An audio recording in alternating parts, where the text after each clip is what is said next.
And welcome back to the First and Goal podcast. My name is Lewis. Next to me, as always, is my beautiful co-host Laraib. As we are here, the Super Bowl stage is set. 49ers and Chiefs. But before we get to that, which we'll have a lot of time to break that matchup down in the next 2 weeks, we will be breaking down, recapping the conference championship games from this Sunday. A lot to get into both these games. What happened? What went wrong for the losers? What did the winners do to win both games? Very, very interesting. A lot of things to talk about coming from those games. But overall, pretty solid conference championship weekend. I feel like, we got a really good Super Bowl ahead of us, Laraib. So anything you want to say before we hop into these matchups? Let's just go ahead and dive right in, Lewis. You can see the disappointment on my face that my Ravens could not win at home against your Chiefs. And let's talk about this Ravens team, Lewis. I mean, number 5 all time DVOA ranked defense of all time, fifth. And they held Patrick Mahomes to 17 points. And if I would have told you, you kept this Chiefs team to under 20 points, I would have said, hey, this Ravens team probably has a really good shot to win this game. But all day long, that offense could not get anything going. And I came over here, I sat down, I said, this Ravens team will not shy away from running the ball because that's what they're good at. And that's exactly what they did, Lewis. I mean, only 6 carries to the running backs. They thought Lamar Jackson could stand tall in the pocket and throw into triple coverage to Isaiah Likely. That didn't happen. He had And to throw now, himself a few times. yeah, he sure did. But credit to you who predicted this Chiefs defense would step up, which they really did. And now the Baltimore Ravens once again have a disappointing end to their season. Well, let's talk about that point you brought up of the Ravens just kind of going away from their identity. And it was just so strange because you start the game with Gus Edwards, boom, 15-yard run, looking solid on that first drive. But then, or not on the first drive, on the second Ravens drive, they went 3 and out on their first drive. But I think the key was, and I brought this up in our breakdown, was, you know, the Ravens, and when you're facing Patrick Mahomes and you're down, especially when you're down, it's so hard to just see him on the other sideline and think like, oh my gosh, we need to start throwing the ball. We need to, get points up on the board quickly. If this is going to be a shootout, we're going to need to, we're going to need to put our backpacks on and, put it all on Lamar and we need to throw the ball. That's not the case because if they could, obviously hindsight 2020, if they knew that after the Chiefs scored 14 points on their first 2 drives, that they'd only score 3 points the rest of the game, I bet the Ravens probably would stick to the run. But I feel like they were so shell shocked. And it's honestly like the bullies got bullied. That's the best way I can think of it, Laraib, because they have been used to all season long. They get the big leads, they run it down your throat, and they control the game flow of the entire game. But what the Chiefs did, they threw that first right hook on that first drive, boom, 7-point touchdown, Travis Kelce. And from there, the Ravens were just, flabbergasted. They didn't know what to do because they controlled every single game. And once they lost control, it was over from there, especially for Lamar. Just really weird game plan. And, it's time to face the music right here, Laurent. Lamar Jackson, as a pocket passer in another playoff game, one awful interception. He missed a few guys on the sideline deep. And really did not look that dynamic and didn't have an MVP type performance. He threw for like 290 yards, a touchdown, interception. And I mean, just looked pretty pedestrian, especially from what we expect from him. It wasn't like a controlled running the ball type of performance. They put it all on him, and that's the best he could deliver against this extremely underrated Chiefs defense that I tried telling you about, Laura. But what do you make of just like the point I brought up about they went down and they just flipped everything on its head? Obviously, it's the wrong decision in hindsight, but you got to think that as a head coach and as a team, you need to understand your identity.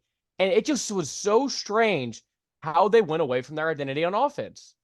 Yeah, and it felt like, or at least what I thought watching the game was, it's a 10-point game, 17-7. And you're thinking, if they just score right here, they bring it to one possession, either, if they kick a field goal or score a touchdown, they bring it a lot closer and make it a lot easier for themselves. But in the Ravens' mind would have felt like was, hey, we're down 21 points. We got to go, go, go. We got to launch the ball deep. We got to set up, we can't set up play action. We can't run the ball. We just got to start launching it. And it kind of felt like they were in such a hurry to score when, even late in that game when he threw that pick to Isaiah Likely, there's still over 10 minutes left in the fourth quarter, right? And there was just so much time, and you felt like, they got a shot, but they were just mismanaging everything. Now, I don't know if that's on Harbaugh, that's on Todd Monken, but whatever the case may be, it was just bad, to be honest. And I think you have to put an onus of it on Harbaugh because it starts with him. The identity goes through him, and to just deviate that quickly. I get having a counter plan. I get having a plan B in situations where the game script isn't going the way we thought. We need to pivot. We need to try this out. But you need to have some faith in your defense because the Chiefs exhausted all their resources on those first few drives. Once they got that 17 points from there, Patrick Mahomes, Andy Reid were like, we have a 2-score lead. We're going to play super conservative. We're just not going to lose this game from this point, which, we'll get into the Chiefs later, but huge credit to them, being able to do that, knowing the type of talent Mahomes, Kelsey, and that offense has, or that what they can be, and what they've shown previously in the game, to not let their egos get ahead of them and just to play a game management kind of game. And, just to go away with that was so puzzling. And then you bring up the miscues in the fourth quarter. Obviously, you brought up the awful red zone pick that Lamar threw, which, if I'm not mistaken, was set up by the taunting penalty on that deep ball that was, set them back. If they were on the 10-yard line right there, I think this Ravens team finds a way to score on the 10-yard line. But when you push them back to the 25, then you're pressing, you're trying to get 7, and then boom, the mistake happens. And then, obviously, one of the worst mistakes, the Zay Flowers pressing, trying to get into the end zone, extending the ball, gets punched out from behind. Just huge, untimely turnover in that spot. And it felt like all the wind was out of their sails from there. Which, honestly, if one of these few things happen, and they stay disciplined, they stay in control, this is a one-score game with a defense that's been playing very well in the second half for the Ravens. So it was just so uncharacteristic of what we've seen from the Ravens all year long. But, you give credit to the Chiefs. You give credit to that playoff mentality, just the experience that they had. That's why I picked them, because in these type of spots, I trust Mahomes, Reid to come out in these situations. But, yeah, I mean, as for the Ravens, in a vacuum, a lot could have gone their way. They probably should have won this game without the miscues if they just had their normal game plan. What do you change anything? Macro view? What do you look at this offseason? How do you get better from where you were? I mean, of course, the big thing will be, can they bring in another guy who can be number one? Now, I like this core. I mean, a lot of people will say Rashad Bateman and Nelson Aguilar aren't that great, but Mark Andrews, who didn't have that big of an impact, but Isaiah Likely and Zay Flowers is a nice combination for Lamar. Those are some guys he's had great connection with this year, and going back to the last previous years with Mark Andrews. And so, I mean, I don't know. Maybe you can even say running back is something they can bring in, but most of the time it's that offensive line really that carries. If you don't use the running backs, then what's the point? Yeah, and if you don't run the ball, yeah, exactly. But I don't know. I wish I knew the answer, just like I wish I knew the answer for why the Bills can't also get past this Mahomian team.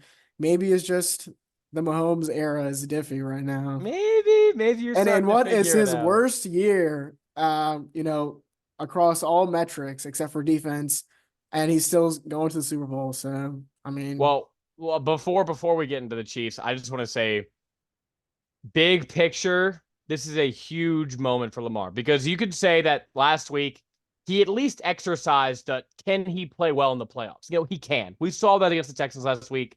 He has the capability to play well in these games. But it just comes down to the sustained playoff, in these type of moments. What do you do from here?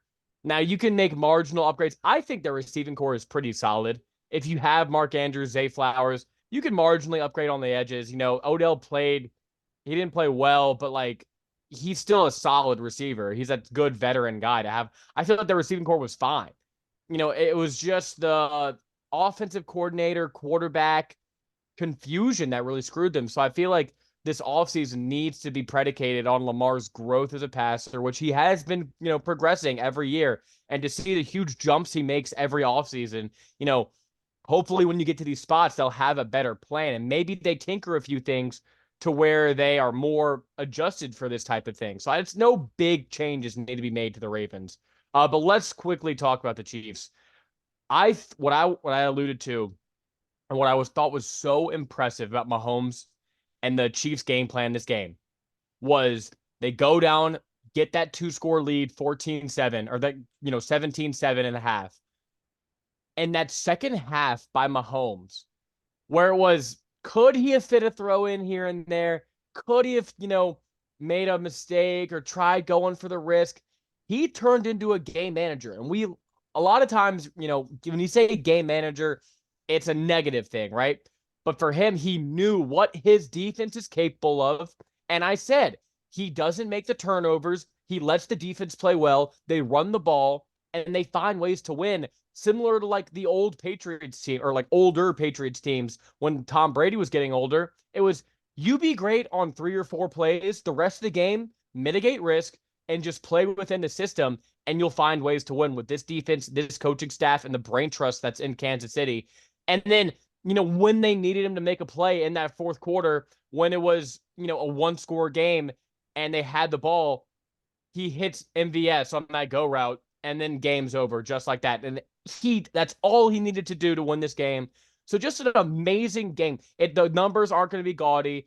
They're not going to say it, but the throws he made, the scrambles he had, this was just an apex level Mahomes game and postseason so far, to where you mentioned it. This has been a lot of people have called it. We have called it as well. One of the worst supporting casts of Mahomes' career, and yet here he is again, back in the Super Bowl. Just, I mean, I don't want to sound, too, but this was a remarkable postseason for Mahomes.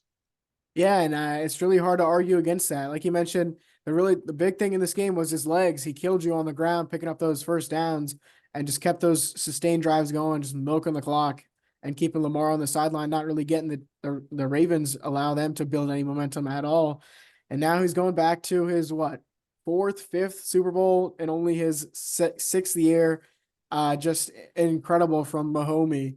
And that's why he's kind of moving into this Tom Brady territory where it's him against everybody else, Lewis. And I feel like I don't see that slowing down anytime soon.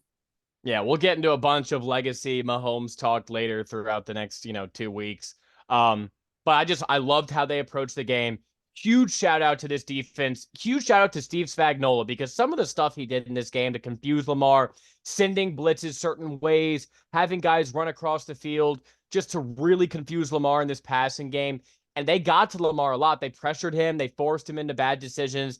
And even when Lamar got out of the pocket in some of those blitzes, they found ways to mitigate risk. And he really didn't kill you with his legs like, Josh Allen has been able to kill this Chiefs team in the past. So they did a really, really good job of just containing this offense, making them uncomfortable, making them do things they did not want to do. So huge credit to Steve Spagnuolo and that defense because they had a masterclass on Sunday. Anything else on this Ravens team or Chiefs game, Laraib? No, Lewis, let's go ahead and move on to the other game that we had in Championship Sunday. Another great one where the Detroit Lions faced the 49ers and blew that huge lead, Lewis. And of course, the big thing coming out of this game is going to be about Dan Campbell, their head coach, or Dan Gamble, I should say. And a lot of pressures on him. This is kind of the type of the guy he is. Stupid boneheaded mistakes. But I'm going to sit here and I'm going to say I don't disagree with that many of his calls, except for one.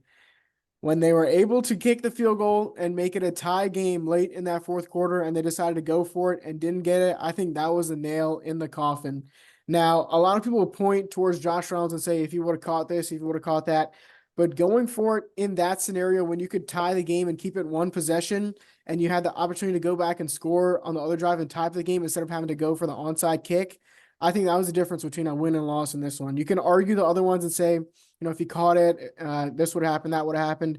But I think when you have an opportunity to tie the game in the fourth quarter and when the other team has a lot of momentum and you don't take it, that was the one that was really head scratching to me. But for all the other ones, Lewis, that's just who Dan Campbell is. You got to live with that.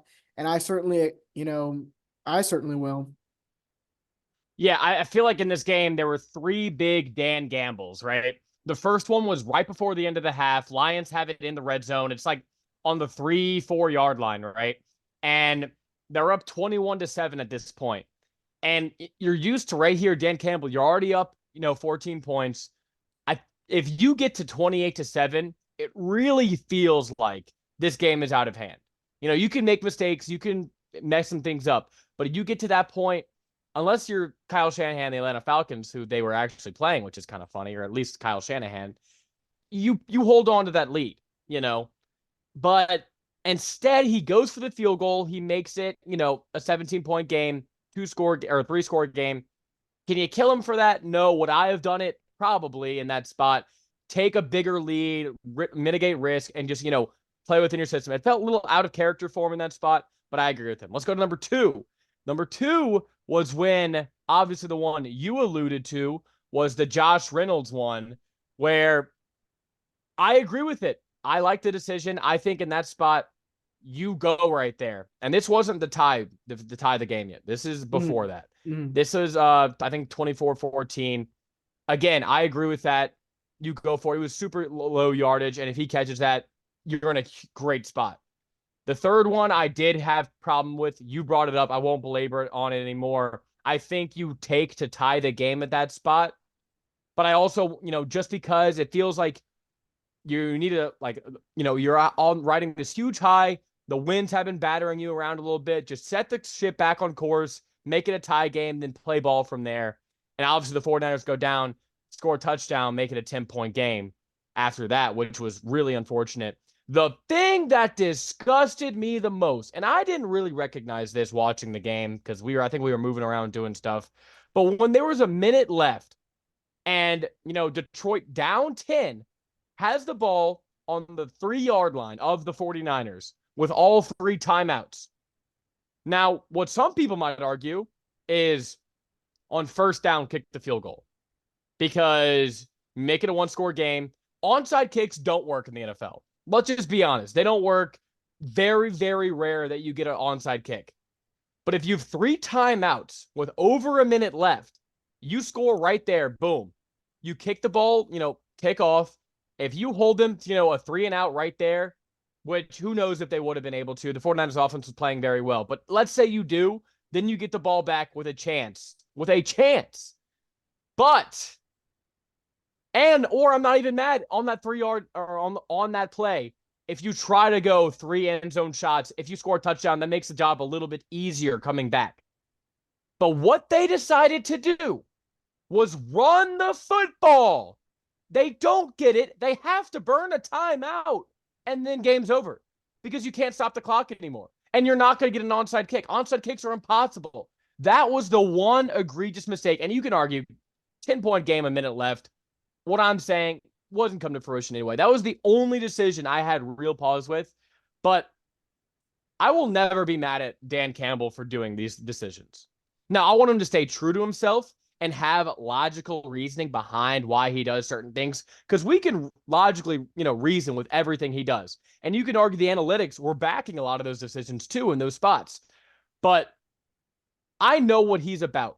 And the reason the Lions are even in this game and they had a huge lead is because of Dan Campbell. So in my opinion, his seat is colder than ice. There's no reason for any heat to be on Dan Campbell for this performance. The heat that should be given is for this defense that led up that huge lead. And, obviously the Jahmyr Gibbs fumble in plus territory or in your own territory was super unfortunate. You missed the 4th down. You miss a kick. You kept giving the 49ers good field position, and they kept taking advantage of that second half. But yeah, the Lions, great story. I'm a little less mad at them than I am at the Ravens, from a expectation level. And we talked about that in our last episode, Laraib. But, man, this has to sting because, man, you really had it. On that first, you had that Jameson Williams touchdown. It was going so well, and you saw it. I bet, Lions fans at halftime were looking at those ticket prices. Maybe I'd take a mortgage out. Who knows? But, man, really upsetting way to go for what an amazing Lions season. They should be, able to walk out of here with their heads held high. Will they be back here? Who knows? But they've established a good foundation with good young talent that I think they're going to be around to stay. Yeah, Lewis, this one is going to sting for a while, but like you mentioned, they have a lot of the pieces now that's going to be good for them going down the road. Now, Jared Goff is only going to get older, but you have a lot of young guys, and Laporta, who's a rookie this year, Jahmyr Gibbs was a rookie this year. Amon-Ra St. Brown is still pretty young. It's going to, oh, and of course, Aiden Hutchinson, only in his second year, looks like a dominant defensive cornerstone. Yeah. Now it's going to be on them to draft to hit on another great draft class like they did this year. And you can kind of trust them. You're starting to build some of this, trust over there in Detroit that they can hit on some guys and make the right decisions. And like you mentioned, Dan Campbell's, people are going to question what he did in this game, whether it was worth it or not. But he is going to be the head coach for the Detroit Lions for a long time, Lewis, before something egregious happens. Maybe if they get to the Super Bowl and he does something ridiculous. But no, I agree that he will be here for a long time. And if they can get some more young pieces, this NFC division, Lewis, or conference, I should say, aside from the 49ers, there's not too many other teams that, really scare you. You can tell me this Detroit team could march into Philly and win a playoff game, march into Dallas and win a playoff game for sure, and even march into San Francisco and almost win this one. I feel really, or if you're a Lions fan, you feel really good about this team moving forward. Yeah, and I'll get to a more future look in just a second, but I want to flip it on to the 49ers side. Another game, Brock Purdy starts off slow. He's missing throws. He has that awful interception in the first half, and it feels like he's out of rhythm. Guys really aren't there. And then the game flips on that 50-yard pass that bounces off of Vildor's helmet, and Brandon Ayuk is right there to grab it, and it just flips the game because from there, and honestly, it was so weird, such a weird feeling because it was 21-7 or 24-7. Once they got that first touchdown, it was like, oh, 24-14. Like, It's a lot closer. it's a lot closer. And then another one. It was like, oh, this 49ers team's starting to wake up. And then I'll give Brock Purdy a ton of credit because what the big thing that was holding the 49ers teams of past, at least in the recent past, was Jimmy Garoppolo's inability to, when he was pressured, to when anything was happening, he just wasn't mobile. He wasn't able to make plays. He was just a statue back there who would just throw the ball up if anything got too hairy. But what Purdy showed me was the ability to escape out of the pocket, make throws with his legs, and also 50 yards rushing in this game, all on huge plays too. I mean, he really, like the way he elevated this offense in the second half is why, you keep looking for those upgrades at QB, marginal or not. And, it's kind of really paying off guys like Kyle Shanahan, who, Garoppolo's a winner. He got you to the Super Bowl. Purdy might be the guy who wins you a Super Bowl because of the things he's able to do. Now, are you going to be able to get away with a slow start against a team like the Chiefs? I don't think so, but we'll get into more of that later. But very, very impressed by the way he bounced back. And all the narratives about this team was Purdy, he's the game manager. He won't be able to do it. He needs to rely on this defense and all these awesome players. The defense let him down. The defense is the reason why he had to come back in this game. It was on him, and he delivered. So you got to give some credit to Brock Purdy in this game. Credit to the young buck for standing tall in there. But, this is not going to be the Lions secondary he's facing in the Super Bowl. It's going to be L'Jarius Sneed and company and Isaiah McDuffie and his Diffie Aura. Trent. But no, excuse me. Isaiah plays for the Green Bay Packers and they beat Correct. last week. Yeah. No. All credit due to Brock Purdy in this one and Christian McCaffrey for coming up with some huge plays. Two tutty day for McCaffrey. He's always going to be rolling downhill. And now you're looking forward to this 49ers team. Kyle Shanahan going back to his third Super Bowl. He started off both of them really hot, Lewis. Huge leads. He just needs to figure out how to end the third and fourth quarter, and maybe he can get a Super Bowl. Well, it seems like the script is flipping because he's finding ways to finish games. It's really bumpy the whole game. So maybe this is his strategy all along. Just find a way to win in the end. It'll work out. Before we head out of here, Laraib, I want to take a macro view. If you had to pick Ravens Lions to be back in this game next season, who is more likely, in your opinion, to be back in this game? That's a really challenging choice, Lewis, because like I mentioned, this NFC conference is wide open besides the 49ers. And then you look at the AFC, I like this Ravens roster a lot more, but it's going to be a lot more difficult with Josh Allen Joe Burrow coming back with a vengeance. Justin Herbert with a new good head Uh-oh. coach. Uh-oh. So I'm gonna take I'm gonna take the Lions. I mean, screw it. I think, this Ravens team now, looking macro, looks like Mike McDonald interviewing for a head coaching job with The Seahawks. Commanders currently and the Seahawks. Then, a lot of questions on Todd Monken. What was his game plan for this one? Does he need to go? And then you look at this Lions team, it looks like, Ben Johnson is staying for sure. Aaron Glenn interviewing for the Commanders, but if they get Mike McDonald, then it looks like he might be coming back as well. And so it does a lot for teams when you have that continuous offensive coordinator presence and defensive coordinator presence along with your head coach and quarterback. We look at the Eagles who lost both their guys last year and this year. It's going to be tough for them to build that sort of rhythm and chemistry. But for this Lions team, with the young pieces they got, no big looming free agency guys, I think they're in a really good position to come back. I actually agree with you here, Laraib. I think a lot broke in the Ravens' favor this year. Now, they beat a lot of teams, and they beat them, beat this Lions team, and they beat the 49ers, teams like that in really big fashion.